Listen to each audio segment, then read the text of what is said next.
Mpenzi mtazamaji wa Kabanga Digital, leo hii nakuletea makala ya huyu hapa jasiri wa Afrika ambaye anafahamika kwa jina la Traore. Anakuambia ambaye amebadilisha dhana ya mapinduzi ya kijeshi katika bara la Afrika.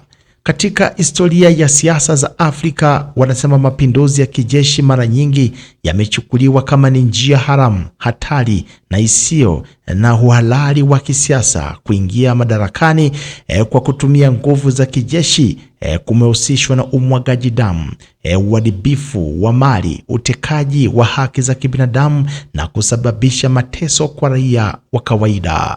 Lakini kuibuka kwa Captain Ibrahim Traore nchini Burkina Faso kunachochea mjadala mpya kuhusu uhalali, umuhimu pamoja na hatima ya mapinduzi ya kijeshi, hasa pale yanapotokea kama ni njia ya kupinga ukandamizaji, ufisadi pamoja na utawala wa mababu au pamoja na utawala wa kimabavu ambao umejificha katika mwamvuli wa demokrasia.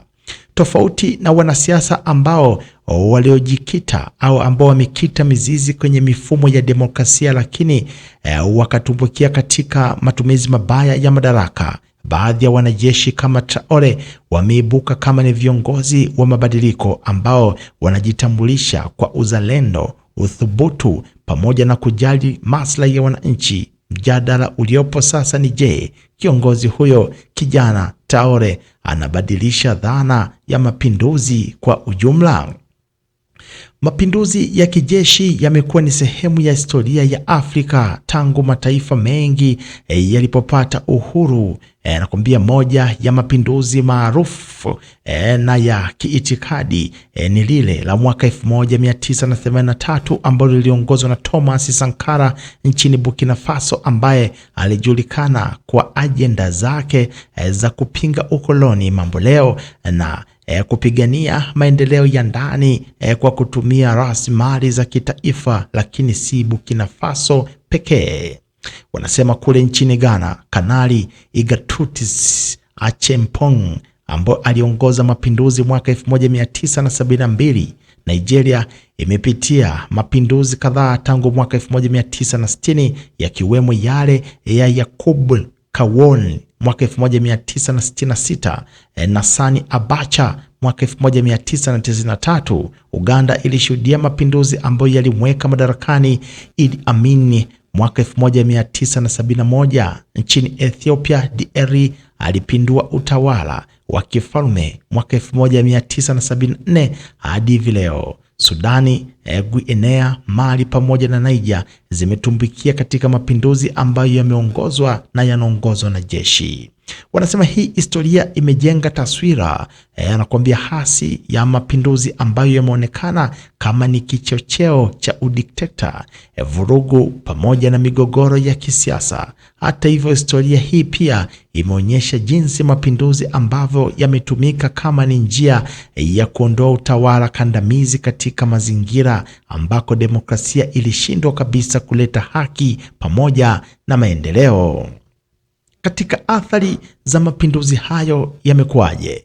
Wanasema hakuna ambaye anaweza kupuuza madhara ya mapinduzi ya kijeshi. Kwa kawaida anakuambia huambatana na mapigano, vifo, mateso kwa raia, uharibifu wa miundombinu pamoja na uchumi kudorora. Viongozi wa mapinduzi mara nyingi hujenga utawala wa kiimla, wakifuta kabisa katiba, kuvunja bunge na kudhibiti vyombo vya habari na vyama vya kisiasa. Kwa mfano, Sudani ilichukua na ilikumbwa kabisa na vurugu kubwa baada ya mapinduzi ya kijeshi ya mwaka 2019 ambayo yalimwondoa Omar al-Bashir, na baadaye mvutano baina ya jeshi pamoja na raia uliibua mapigano ya silaha mwaka 2023 ambayo yalisababisha maelfu ya vifo pamoja na mamilioni kukimbia makazi yao. Guinea ilipitia ghasia baada ya mapinduzi ya mwaka wa 2021, huku Mali ikipitia matatizo makubwa ya kiusalama pamoja na kiuchumi tangu mapinduzi ya mwaka wa 2020. Zaidi ya hayo, mapinduzi ya kuleta hofu ya kutoaminika katika serikali, hali ambayo huathiri uwekezaji wa nje, misaada ya kimataifa pamoja na ushirikiano wa kikanda. Taasisi kama AU pamoja na ECOWAS mara nyingi huwekea vikwazo mataifa ambayo yanapinduliwa kijeshi, jambo ambalo limeathiri maendeleo ya kijamii pamoja na kiuchumi. Sasa swali linakuja, kwa nini Traore anaonekana kubadilisha dhana ya mapinduzi? Ibrahim Traore alichukua madaraka mnamo Septemba 2022 akimng'oa Paul Henri Damiba kwa kile ambacho amekitaja kuwa ni kutokuweka kipaumbele kwa maslahi ya taifa na kupuuza vita dhidi ya ugaidi. Tangu wakati huo ameibuka kama ni kiongozi ambaye anapendwa sana, si tu na watu wa Burkina Faso bali pia na Waafrika wengi ambao wamekataa au waliokata tamaa na viongozi wa kidemokrasia ambao wanatumia uhuru kama ni kichaka cha kujinenepesha. Kwa muda mfupi, Ibrahim Traore ameanzisha sera za kiuchumi za kujitegemea, kuimarisha vita dhidi ya ugaidi kwa msaada wa jamii. Pia anakuambia na kuhamasisha uzalendo miongoni mwa vijana. Moja ya nukuu yake maarufu ambayo inasambaa sana katika mitandao ni kwamba hatuwezi kuwa huru ikiwa tumevaa suti za wakoloni. Anasema kutumia lugha zao pamoja na hata kuendesha siasa katika mifumo yao. Katika hotuba yake ya Novemba 2023 alisema kwamba Afrika haiwezi kuwa huru mpaka wa Afrika waache kuwa na woga mbele ya mataifa ya magharibi.